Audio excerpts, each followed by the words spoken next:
Well, it's been a devastating Sunday for families in Orlando in Soweto. They awoke to news of their loved ones being gunned down in the wee hours of the morning at a local tavern in that area.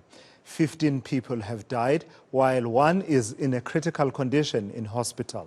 It's still unclear why they were targeted. eNCA's Nqobile Madlala and Silindelo Masikane are on the scene and join us now for an update. Let's start with you, Nqobile. A community in shock, the families also in shock, but also condolences, people coming in to pay their tributes in the community. Yes, indeed, Tilas. A lot of people coming in, but now we know that a lot that were now in church have also come to see the scene and also to speak to some of these families. So I'm going to bring in Apostle here, who's also come to send his condolences, of course, to the families that have lost their members. Apostle, I understand that you're coming from church and you've decided to come this way. Why?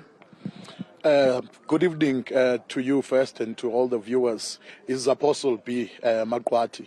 I'm the senior pastor of a church right here in Orlando, and I'm here with the other pastors. We are coming here to voice out our cry over this carnage, because it's a carnage that just happened here. We went to church, it's a Sunday, and we got this news that this morning there was a bloodbath here. People were butchered. As you can see right here, people lost their lives. These are sons, these are people's husbands that have been slaughtered here.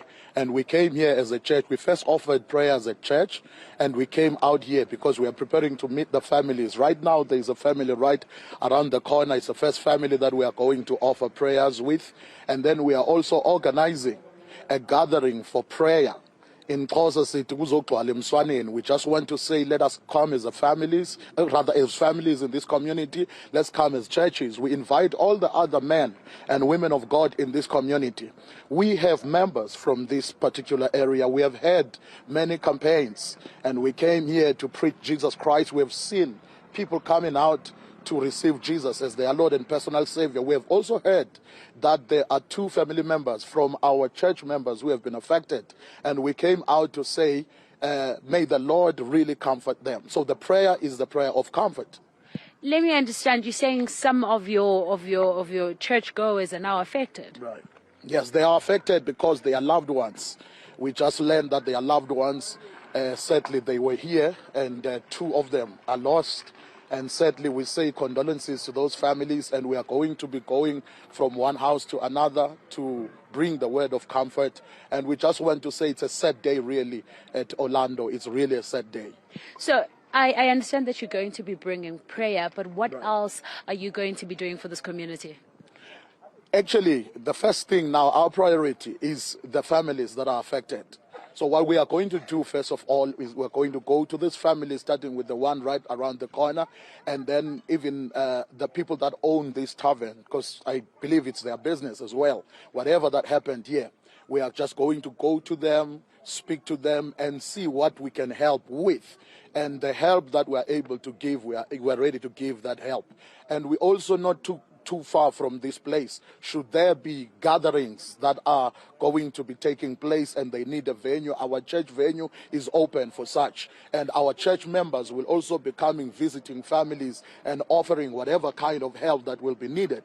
But we as pastors are here to say, seriously, this probably is a very spiritual thing, because just as it happened here last night, we know we've been, hearing a lot of stories about these things happening in taverns. Nqobile in East London, it was KZN last night. It was in the Ekurhuleni. So you see, it's a trend. So we don't know what it means, but we can conclude that this really, it needs God. It needs the intervention of God. And we are here in this community to say, if this is the devil's doing, we are here to stop it in its track, because God has given us the ability to speak to the spiritual forces in this place. And then we can move from the spiritual help, and we are going to go to the families and see what they can, or rather what they need, and then we're going to be able to offer whatever that is in our power to offer.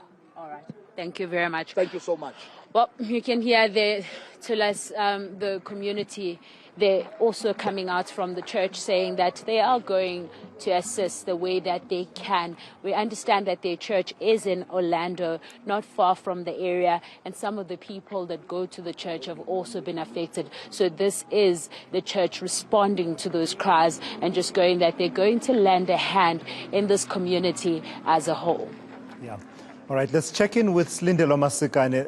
And Sli, as we are approaching dusk in that area, it's been a dark day throughout the day anyway.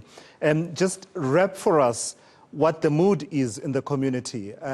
This is an establishment that is within that area of Orlando, and people probably, frequented some of them, and people know it very well.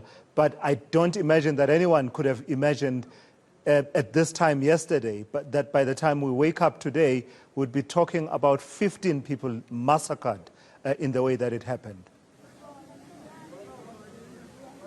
Certainly so. I don't think anybody could have imagined what has transpired here in the community of Nomzamo. You can imagine how the community members are feeling in terms of being frightened, the anxiety, the shock. Just a lot more questions than we have answers at this point.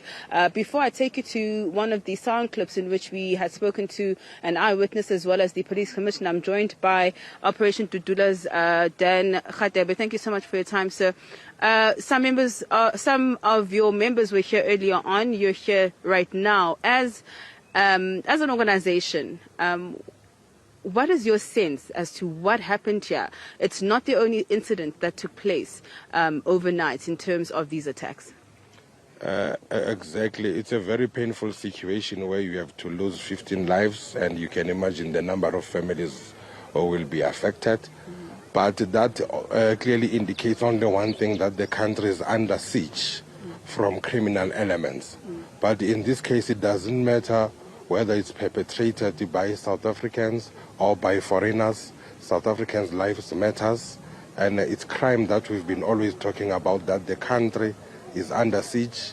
Criminals are doing as they please, and hence we've been calling on our people to join and swell the police ranks, even through being police reservists, and assist our undercapacitated police who cannot cope with the level of crime that we are facing in this country. What needs to happen now moving forward? We know, of course, investigations will take place to try and find the perpetrators here, but do you think the levels of crime in the country are really an indictment in terms of our law enforcement?